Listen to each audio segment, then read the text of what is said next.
વિસાવદરના ધારાસભ્ય ગોપાલભાઈ ઇટાલિયાએ છે હમણાં એક મહત્વની વાત કરી.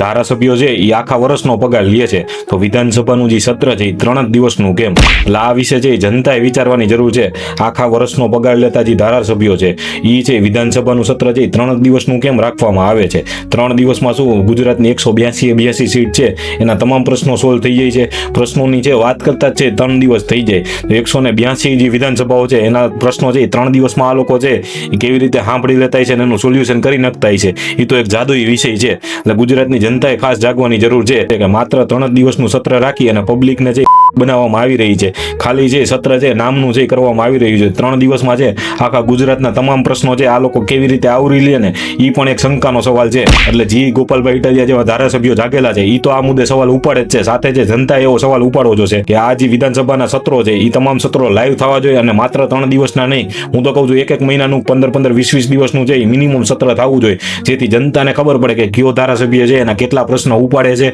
અને આ તમામ વસ્તુ છે લાઈવ થવી જોઈએ. એટલે ગુજરાત વિધાનસભાના અધ્યક્ષને છે મારી અપીલ છે કે વિધાનસભાના સત્રો છે મિનિમમ 15-20 દિવસના તો હોવા જ જોઈએ અને તમામ સત્રો છે લાઈવ થવા જોઈએ. આ મુદ્દે છે ખાસ ધ્યાન આપજો, કારણ કે ગુજરાતની જનતા હવે જાગી ગઈ છે. નકર પછી અમે વિસાવદરવાડી કરવા માટે છે એ તૈયાર જ છીએ. ધન્યવાદ. જય હિન્દ, જય ભારત.